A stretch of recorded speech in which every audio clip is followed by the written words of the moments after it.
Welcome to USA Global TV and Radio, where our mission is to provide education, entertainment, hope, and inspiration.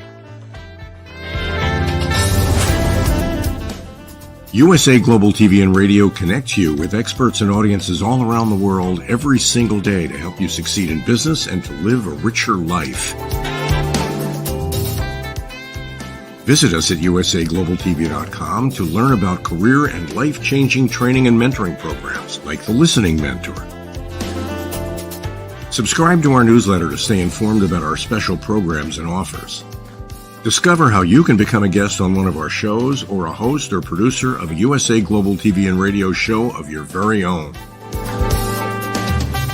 That's USA Global TV and Radio, where the doctor is always in.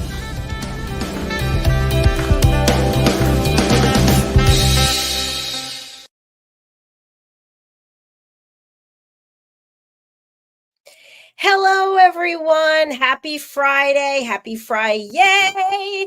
Happy Black Friday. Maybe not so much. Welcome to USA Global TV and Radio, where we provide world-class education, inspiration, and hope.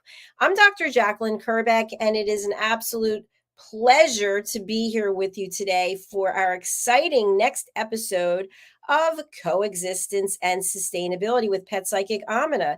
Today, we're going to hear a little bit about a story about a skunk and how we like to make wildlife our own. And then there are, of course, fallout and things that come from that. So without spoiling the story, let's welcome the star of our show. She is not only a pet psychic, she is a speaker, she is a trainer, she's an educator. She's done many things in her career, and I certainly have learned so much from her. It's an absolute gift to have her with us. Welcome, Amina. Thank you so much. Going to get a big head. Yay, for the whole day. Yay. Of course, you're there in California, so you're 3 hours earlier than I am. And of course, is it sunny? Yeah.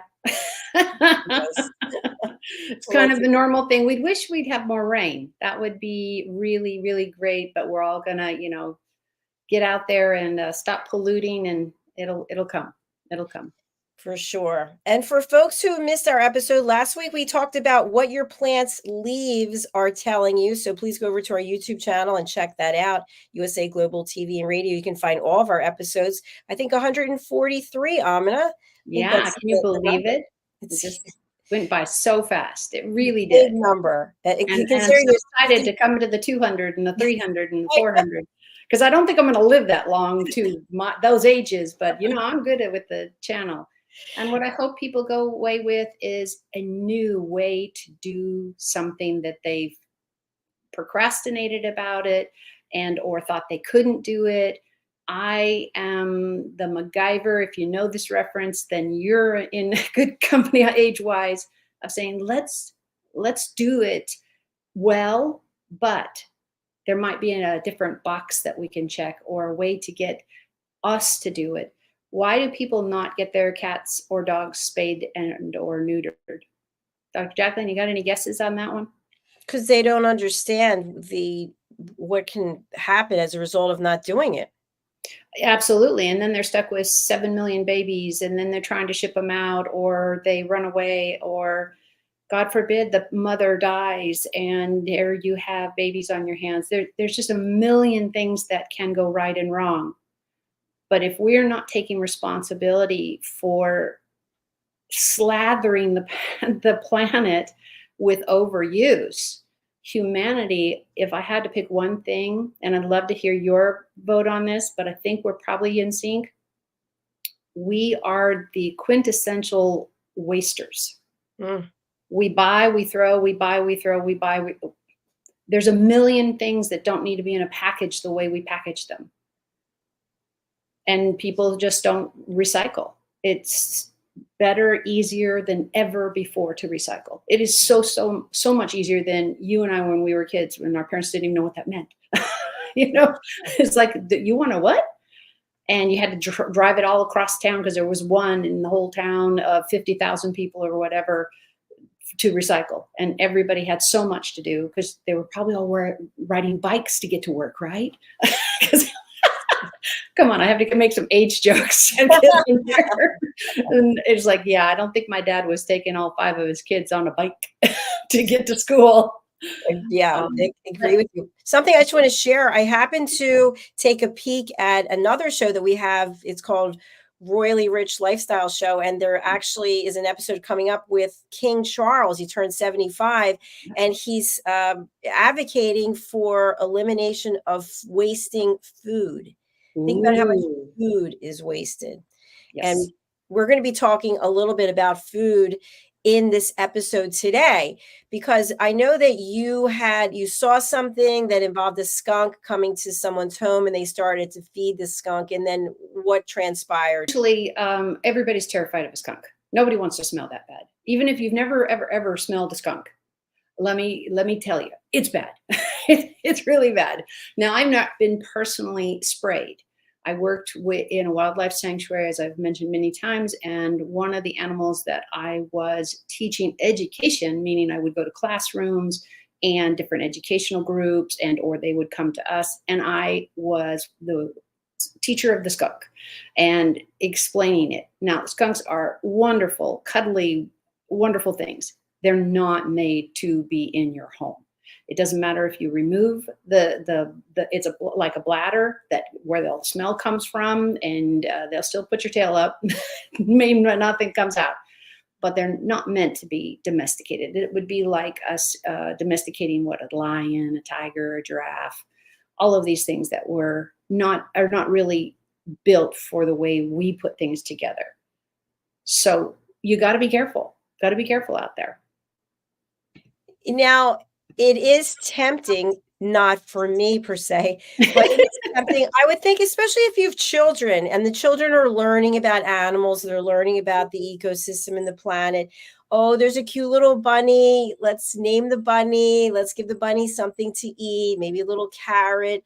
And then the bunny comes back, and the bunny comes back, and the bunny comes back. And then finally go, that's it, bunny. No more carrots here. What happens to the bunny as a result of that?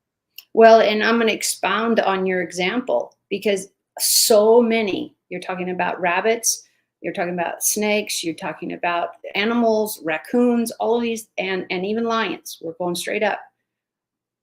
They're having more than one child. They're having many kids, and 6 months apart or 3 months apart or whatever.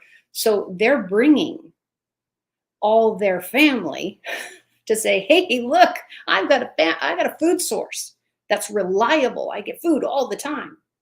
I cannot tell you how many heartbroken moments that I have not only witnessed and or been a part of, meaning I was aware of them calling us out. Now, I didn't do the work, but the people I worked with did, and went out and confiscated these animals. And 99% of the time, they were euthanized.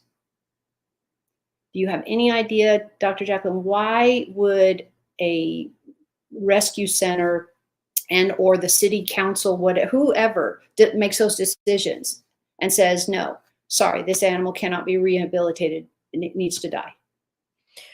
Because there's only so much housing and so much food and so many resources to take care of them? Yeah, and they don't want, if it's the mayor or anybody in the city government and or the police department or your next door neighbor, whoever they are, nobody wants to hear you complain every 2 days, every 6 minutes that you got a skunk coming up on your driveway looking for food, and you're just sick and tired of it. Why doesn't somebody do something about it? Well, doing something about it means, for so many wildlife, that somebody comes out with a gun and kills them. Or they scoop them up and they don't come back. Ooh. What do you think they went to, a zoo? Right. No. Yeah. People don't even think about that. Where do you think they go? Yeah, exactly. And I've lived through the transition of seeing this process. One of the most heartbreaking things at the largest sanctuary I worked at, because I started doing this when I was 11. And I'm very, very lucky because, first of all, I was really tall by the time I was 11. So everybody said, I had a co-worker actually give me her car keys one day. I was 11 and a half at the time. And she's like, here, just bring the car around. And I'm like, sure. She found out a day later that I was 11. And she's like, you could hurt my car. I said, well, I had driven before, otherwise I wouldn't have done it.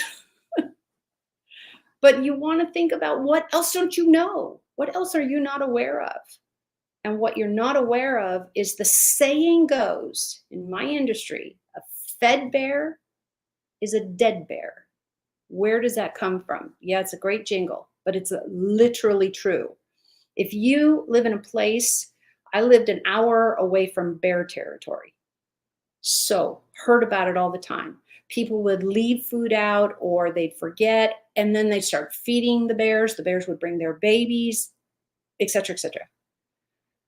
And then the one terrible story was, a family sold their home, moved away. I don't think they bothered to tell the realtor or anybody else because they didn't think the house would sell. Probably not. And then the bear and her cubs came and showed up on the doorstep, freaked the family out.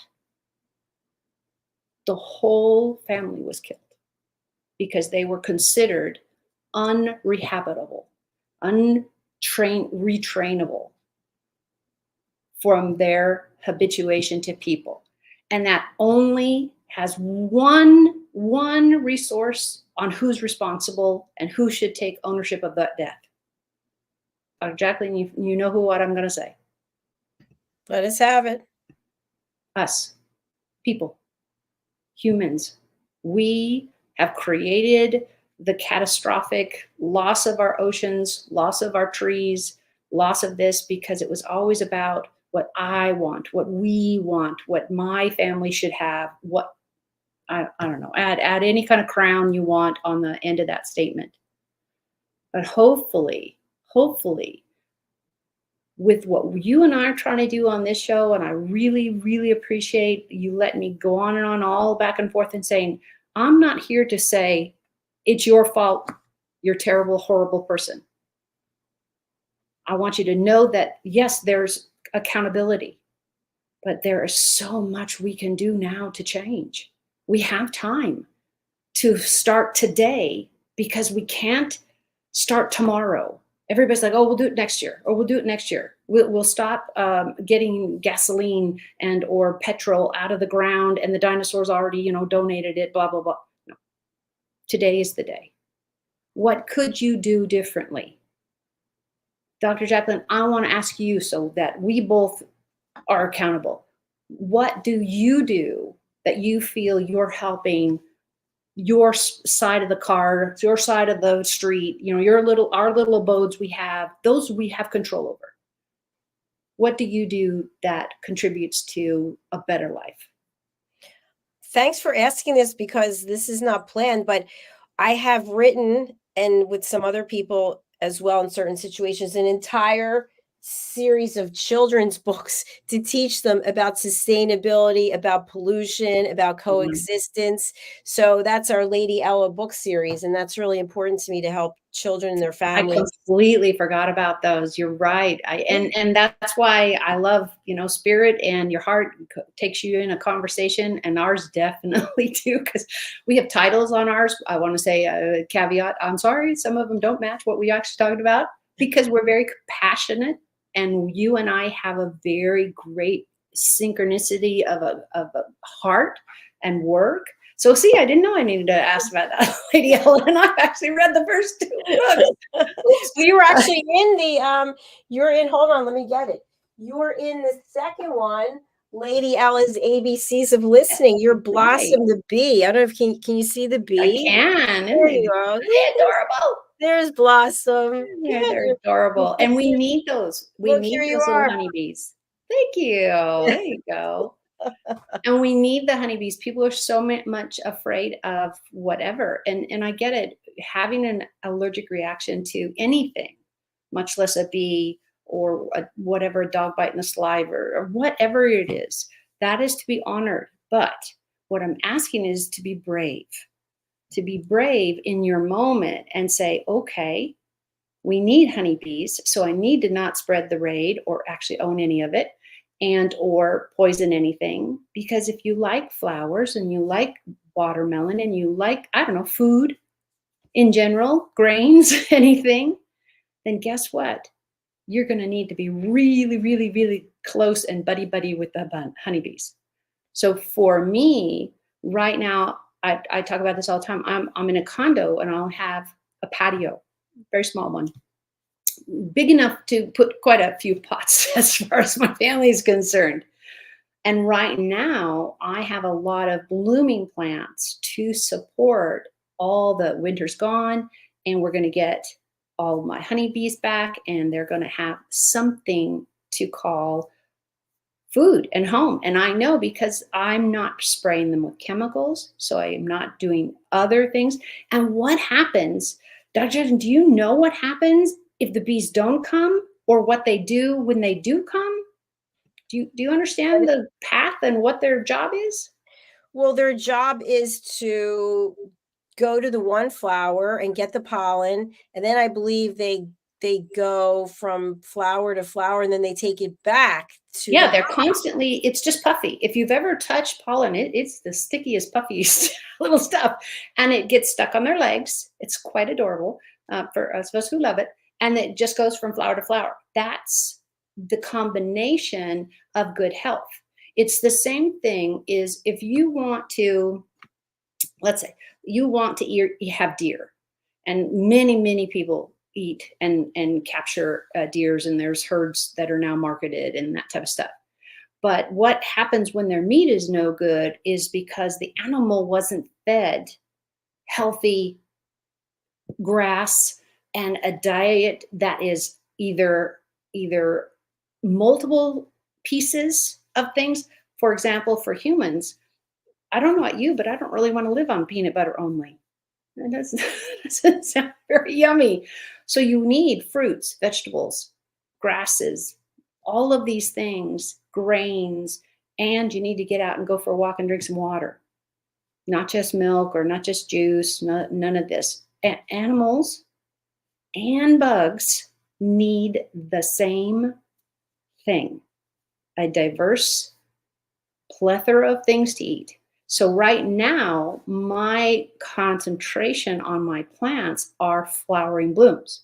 We're in the season that it's really easy to keep them because this is the time for them to be. So I know the bees are looking for it.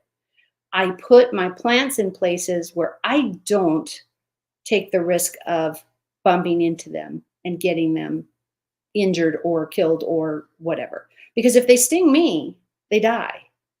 So I don't want to even have that. I'm really lucky that I'm able to keep a pretty calm demeanor because I absolutely love seeing them. So I just sit there and watch because I have a bench on a lot of places where my plants are. I also have milkweed out right now, and that's for the monarchs, which are highly endangered because of all the Roundup, all the pesticides. So there's nothing healthy for these wonderful, wonderful animals to continue to survive, much less thrive. I want that for us. And if you can think about doing healthy things for yourself, take yourself for a walk, talk to good friends, whatever that is, draw all day long and then go for a walk. The bugs, bees, and you need that also. Chemical free, no Raid, no Roundup, none of that. We can just get out there and pull the weeds. You know, question I have for you in reference to pulling weeds. I'm looking out now and I see some weeds out. Do weeds serve any benefit? I mean, are there food, I guess, for some creatures? Yeah, for your rabbit types, for any of that type of thing, you're going to get different animals wanting different things. So there's plenty of weeds out there. Now, if it's stickers, I don't know you. I don't care who's getting to eat that. We're not keeping that one. So you need to know what's your topography, what is your bug population, your bird population. It is so easy to go and just Google it. The internet's amazing. But I also was really fortunate I don't know if somebody told me about them, but I found the Summer Winds Nursery. Now, I don't know if they're national, but they're called Summer Winds. It's one word. And now I'm 20 years into doing my own landscaping on 4 different properties, blah, blah, blah. So I have a lot of, oh, that died. That didn't work. That's how I learned it in my 20s, was buy something and see how it went. And then I started studying in college and that type of thing. But what I find really neat is where you can go to a hardware store or a nursery store or anybody who's doing plants and talk to the staff. Now, sadly, some of the big chains, Home Depot and Lowe's, for example, great places, especially if you want to get half-dead plants for really cheap, because they don't have staff anymore that waters them. But they haven't been watered so long that they're not still there. And you can get them, again, really, really cheap. So you can learn off of something that didn't cost you a lot. And there's a game plan. And I did that when I had very, very small area to just experiment and see, what do they need in water? What do you need in sun? And you can read on the internet everything. What I hope to encourage you is find a nursery that has trained people, college degrees, whatever they decide. And it's a joy, absolute joy, this last 2 years that I've been using them almost exclusively, is having somebody who actually knows what I'm talking about. And they're going to preempt and say, oh, well, that pot might not be good for that because it'll retain too much moisture, which will rot the roots and you'll lose the plant. This one needs full sun. This one needs this. This one will tolerate full shade, etc. Those are the things I'm talking about. You can have so much fun. And there's so many great places that still keep full-time employees that are there with one goal, and that is to make you understand and make you happy with the purchase you were making of flowers or vegetables or cactus, whatever it is. There are resources out there still today. So that's really exciting, because I really hated seeing so many professionals leave because they weren't going to get paid. Yeah, that is exciting and also sad on the other part. Yeah. I think I'd love to have you explore something that comes to mind for me, because this could be confusing for people. You can go places, at least in the States, I don't know about outside because we do have a worldwide audience, but you can go to places which are called petting zoos, where you can feed the animals. And you can go other places like, trying to think of the name, safari, jungle, lion, I don't know, these places. I know what you're talking about. I don't remember their name either. Yeah, but you can feed the animals, and you could feed a giraffe. I know my mom did that before she died. She fed it some kind of greens or something. So to a layperson, that could be very confusing. You can pay to get into a place where you can feed wildlife, but here they are roaming around for free and you can't feed them. So what could you share with our audience about that? There are professionals you need to check with. That's a perfectly fabulous question. I love it, because what we're opening the door is, there is never, except for right now, never always, the world doesn't have any kind of finite laws or rules or anything truly that doesn't change. And that's the same thing with the laws with wildlife. You have a rattlesnake hanging out next door. I don't know why you'd have one, but maybe you live near some, like I did, and you are not allowed to pick them up. Check with anybody now don't call the mayor or his staff. You could get a referral from them on who to talk to as far as who's managing strays and who's managing this. If you really want to know, the people for domestic pets are the shelters. I would say they would know your inside story on what is and isn't. Now, can you go out and pick up a rattler? I wouldn't recommend it. Can you go out and pick up a coyote? No, you can't do either of them. You cannot just go pick up wildlife. There are a million rules, million laws, not only your safety or possibly disease they're worried about, or anything in the negative category. My recommendation is always leave everything at the house that you met them. I don't want you, if I go to somebody's house and they have some adorable kid and you decide to take them home, yeah, that's still illegal. It's the same thing with a dog or a cat or a mouse or a squirrel. So many wildlife animals have been brought into people's homes. And Dr. JACALYN, can you tell, because you've heard me talk about this, and I brought it up, I think, a few hours ago, is what would be the biggest no-no after you took a squirrel and decided to take it home and you're going to keep it for your pet? Well, what happens is once you start handling it, then it has the scent of a human on it. And then when it goes back to its family and friends, they know that you've been touched by a human. And so then you are outcast. Absolutely. And on that same trajectory, when that animal starts to fail because you don't have the right food, you don't have the right water, or they don't like being there and they're stressed out and they're sleeping all the time. And then one day you get to the cage and they're dead. So once again, we as people have decided we want to have this experience. We should. They're so cute. I can train them. It won't be a problem. Anywhere in there does it look like what's best for this animal? I don't think people know to even ask, because we've just become more self-centered and more self-aware of, oh, but I want it. Well, yay for you, but that's not how this works. You see people who for generations are going into the wild and they're stealing an elephant and right off from the mom. This baby's a teeny tiny thing because they're going to get them trained early.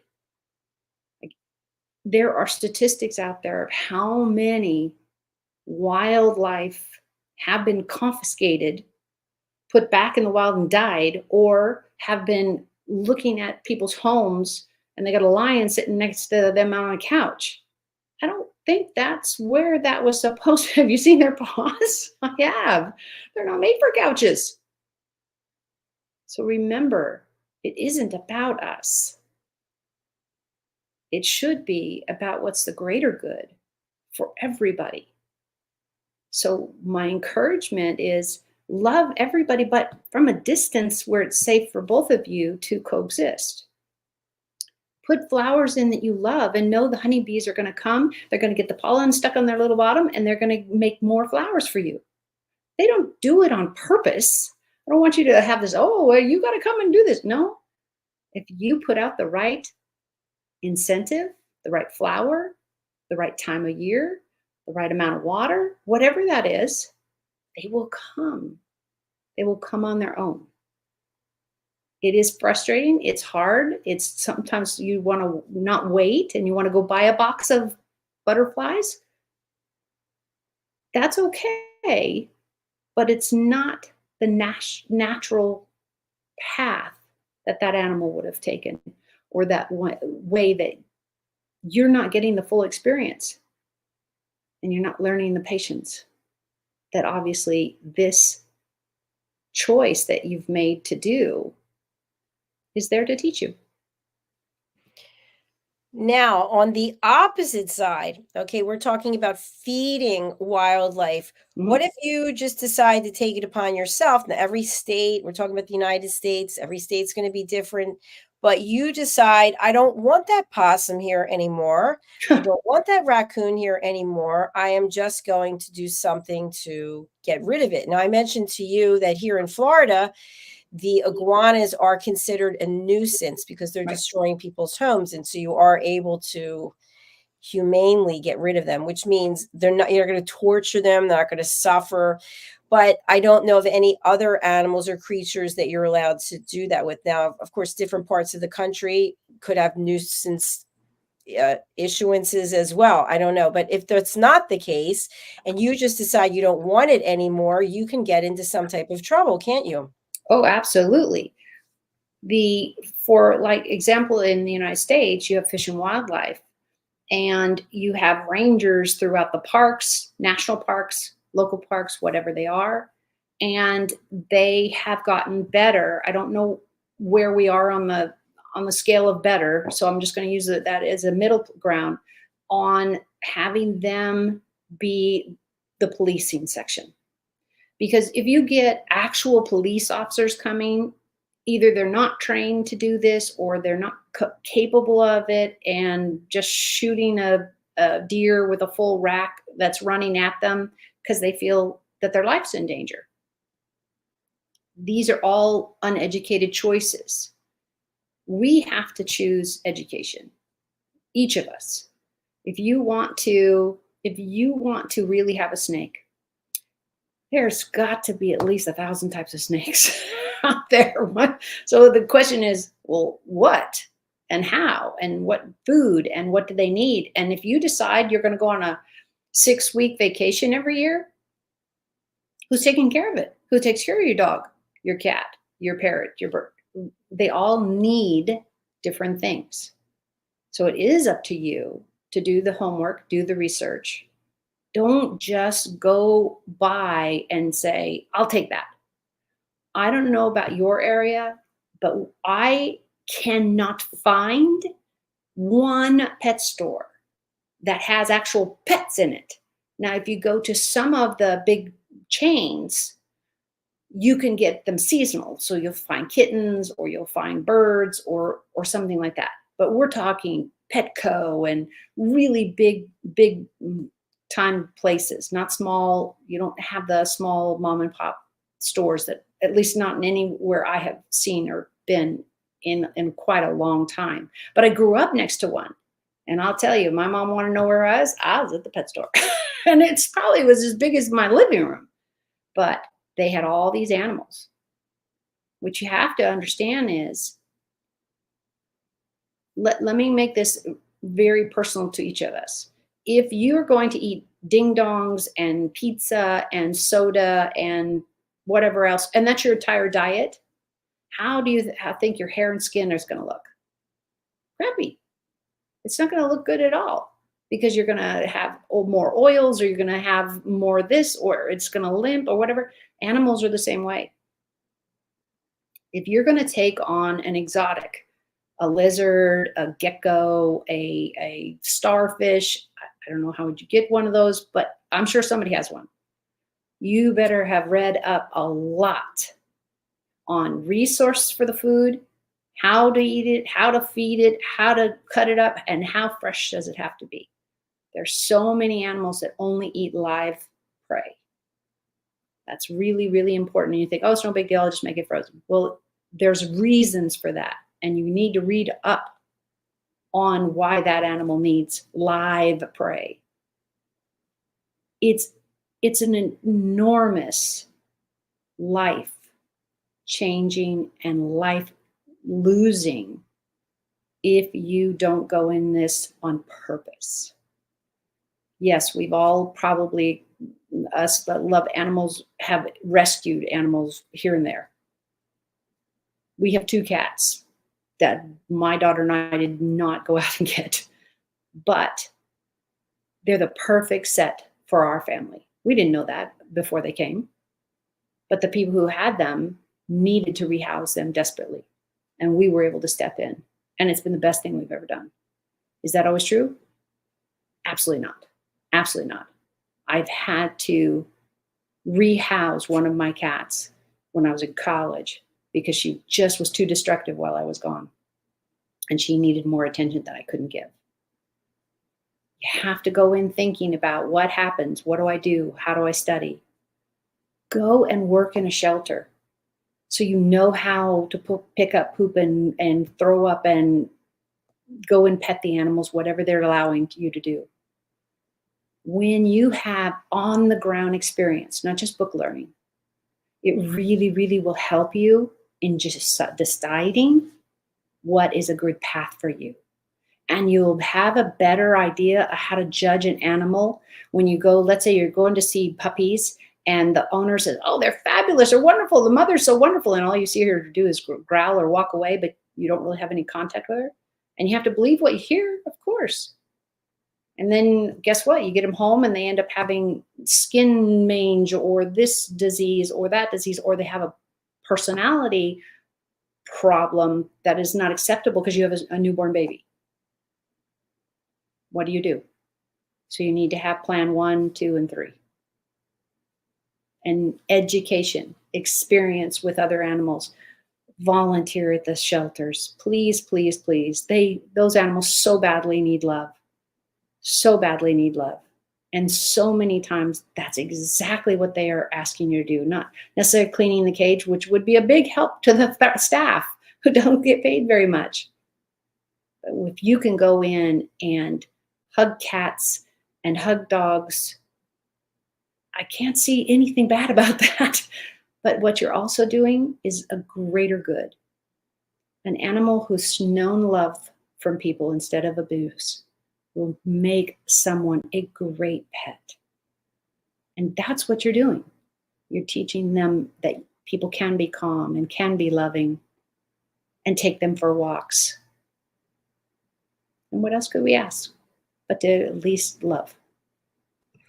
Excellent points that you brought up. And think of all of the service animals that are brought into facilities like hospitals or senior centers or rehabilitation centers, and the difference that that animal makes, that you treat it with care and kindness and love, and then it continues to give that, not just to you, but to others as well.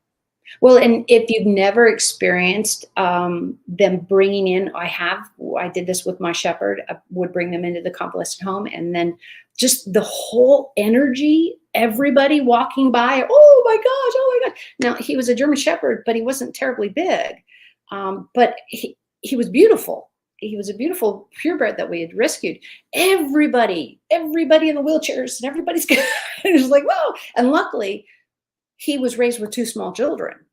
So he was calm, he was comfortable. And I always make sure, if you guys want to work on your own pets and really get them into therapy, as far as an animal that can go visit, what are you going to do? You're going to stick your finger in their toes. You're going to pull their ear gently. You're going to pull their tail gently, and you're going to do things randomly, because it desensitized them to possibly somebody who has a disability and they have tremors and they can't hold still.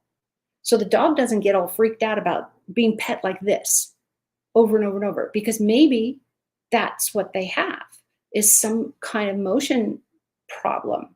Some people smell the medication they are given, or God forbid, they haven't been given a shower or something. An animal is going to pick up on all of these things about 4 rooms ahead and going to know where they're going to go. If you are confident, loving, and helpful, you can get your animal used to these differences and say, oh, this is just these people. Now, one thing of warning. Dr. JACALYN, if I had one thing of warning of taking an animal to a hospital, what do you think would it be?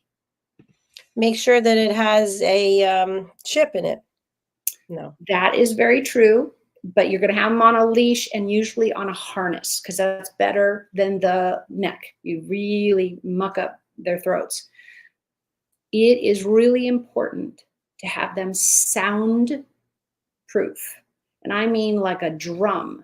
Like a big band went by and your dog just sat there and looked at you and said, and what?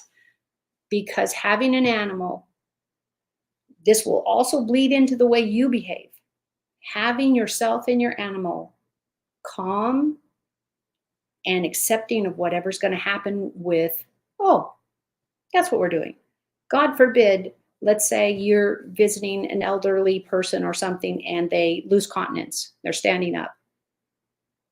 And you want your dog freaking out, or you want him to go lick it up or whatever. There should be no response. They should be looking to you, dogs specifically, they should be looking to you for directions, for support, for calmness. All of these tools should come from the coach. And that would be the person who brings the animal into these situations. But what's really, really rewarding is the love, unconditional love that animals have for humans. And I've even seen it with abusive ones. The human, not the dog or the cat or anything. But this is something that animals can give to people over and over and over. You just say, hey, you didn't have time to shower? It's okay. I still like you. You kind of smell funny. If you guys ever heard my thing about one of the gentlemen I had a horse board with, his dog always said, yeah, he smells funny, because he drank and he had medical issues. And I don't mean water. He drank a lot of alcohol. But the dog loved him because he was fair, honest, loving, and he never endangered his life. The dog. And that's what you want to build with your own pet. Confidence. You want to build it with your own people. You want to build it with your job.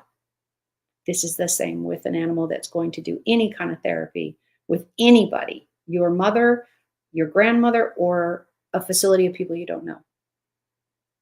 I just really encourage you, get involved, and you will absolutely enrich your own life. It's just amazing how wonderful it is to walk away and have somebody who hasn't smiled in a week or a month, or I've had a nurse tell me this. He never smiles, so just don't worry about it. Just stay as long as you're comfortable. And this gentleman looked at us and did what his version of a smile was. My dog, Jake, made the decision that he was absolutely harmless, and he went right for him, put his nose under his hand, and asked him to pet him. It was so hard not to cry in joy. And I have those memories for a lifetime. Oh, that's beautiful. And that changes someone's life. It really does. Yeah, and it changes ours. Yeah. For the better, because I don't know about you and I, have gone through parents being very ill and having to take care of them and all of those challenges that we have.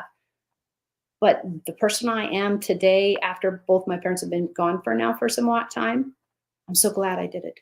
Because I would have left with the regret of saying, and you and I both know this was hard work.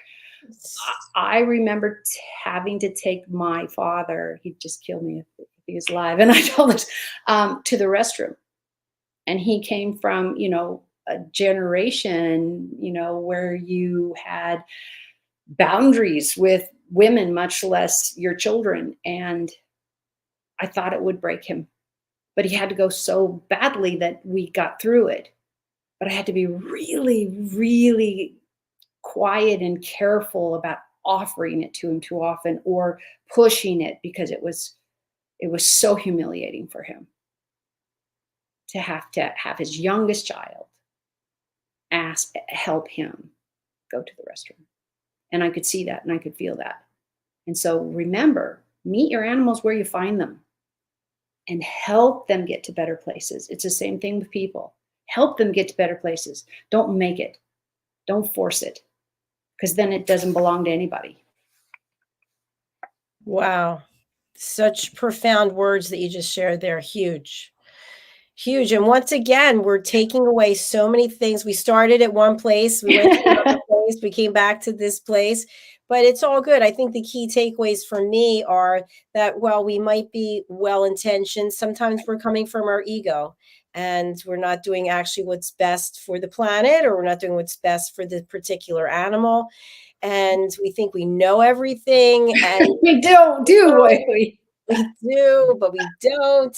So just please take heed into what Pet Psychic Amina has shared here about wildlife and about bringing an animal into your home. Can you afford it? Can you commit to take care of it for out of 15, 20 plus years? A big commitment. Yep. And animal breed, type, color, all of that matters. It does. Who said we couldn't line up our husbands and our kids and say, oh, I'll take that one. But that's not how anything in life works. Sometimes the one you don't think is going to work is the truest blessing of all. Be open and be kind to yourself to either get the education you need or do just fostering. It is a wonderful place. We have so many animals in shelters, and they make terrible pets because they're scared and they're terrified. And if it's a kill shelter that still does that, okay, I'm going to break a bubble if you guys don't understand. All of those animals understand. The ones that walk out don't come back because they're dead. They can smell the difference. They can feel the difference. They can hear the anxiety of the animal. That's why kill shelters have really tough times a lot of times on getting their pets adopted, because animals are so stressed. So remember that next time when you decide to have puppies or kitties or baby bears or birds or whatever, and you can't seem to find a home for everybody, so you just take them to the shelter. Was that extra $10 worth it? I hope for the lives that were wasted, so. But my encouragement is, please look at the whole picture.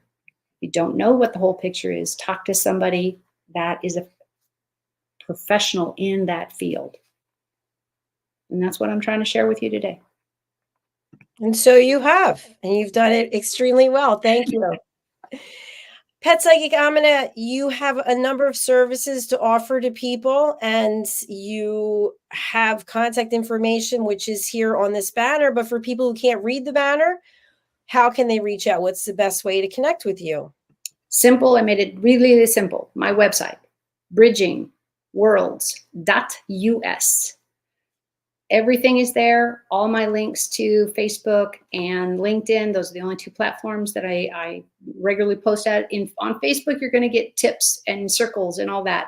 US Global is all over my website, so you can get any of the shows that we have done in the past, 100-something shows? It's just amazing how many we have done, and tons of free information. If you have, you're on your website right now. There you go. And believe it or not, if anybody looks at this carefully, there's a teeny tiny, not teeny tiny, but a kitten that's orange in that picture of Bougainvillea. I see right here. Yeah. She poked her head out when I was walking by one day, and I took the picture and said, there's my page. And she's adorable. I actually worked with her parents. Anyways, bridgingworlds.us. And when you want to know what it's like to listen to me, just come here to US Global TV. Everything's here, and you get to learn lots of free stuff. Lots of great information here. So please do go here and then save this to your favorites. And let's also go over to LinkedIn and pull up your information as well. So that this is so cool. Look at all this technology we've got. I know. All right, let me go here and pull this up. Hold on. Let me stop sharing here. And let me go and share over here. I am so impressed. This is so cool. Am I doing it? Yes, I am. Yeah, there it is. That's LinkedIn. Okay, but do I have you on LinkedIn? I just had you. There we are. Look at us right there on the show. It's like, by the way, that's us on the show. There we are. We're on the show. Okay, I put your name in, and I must have clicked on something else. There you go.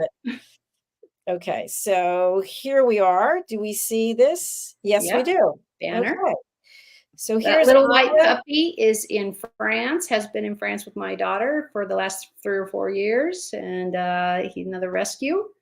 And again, this dog was supposed to do some work with my daughter. She's a therapist, and he ended up having more dander issues because of his indulgent gene pool. It wasn't diverse enough. It really gave him heck. So this poor little thing itches all the time. And he's doing great. He's doing great. That's hard. That's tough. I have eczema. I know what that's like. You can exactly. And the little kitty, if you'll see, it's on a chair. Yes. That chair and that kitten are truly only about 4 or 5 inches tall. I laid on this was my girlfriend's cat, and I laid on the floor to be able to get the camera. And luckily she sat still, and I was like, that's like a Hallmark card picture. I know. And then of course the sunflowers are mine. They're the plant that was living in the house at the time. But this is what I love photography, and I love making mistakes because I learn more. So I do that there, not in the animals, not in the Okay. pets. I hope not anymore. Well, it's a very nice LinkedIn. It's very chock full of information, and it's attractive with the various colors and the animals. So thank you so much for that. Thank you. So we want to wish everyone in the U.S. who is celebrating a long weekend, possibly, to continue to enjoy safely. Please do not go running to stores trying to get the last whatever and hurting someone or yourself. It's just not worth it. What are the last words for today's episode you'd like to share with our audience, Amina? Is be kind to yourself. Your animals will do it naturally. Accept the love that is unconditional and realize you've taken on a life, even if it's for the day or the hour or you're pet sitting or you're in somebody's house. Don't ever think that pulling a tail, pulling an ear, or you chasing an animal around is what they want. If you were talking to a human and a person and that you liked or you respected, would you behave the same way? Remember, animals deserve the same absolute love and unconditional safety in your presence. Beautiful. Thank you so much for sharing that and putting it that way. That was absolutely beautiful. So we will sign off today for this week, and we'll be back next week with another exciting topic. Thank you for tuning in. Please go to our YouTube channel, USA Global TV and Radio. Hit subscribe and then go to the playlist for, I think it's under Coexistence and Sustainability, which also includes Pet Psychic Amina. So 140 some episodes strong. Amazing. Well, and this is your credit. It's just amazing. Just the caliber that we grew to so quickly has just been fabulous. So thanks, audience, but thank you, Dr. JACALYN, for including me into this wonderful path in my life. I love thank you, Amina. You're the one who has to show up every week, so thank you for doing that. And here's to what's coming in 2024. And thank you, everyone, for 2023. We still have another 5 weeks or so to go, but it's been an absolute gift and pleasure. So thanks again. Enjoy the rest of your weekend, and we'll be back next week. Bye, everyone. Bye-bye.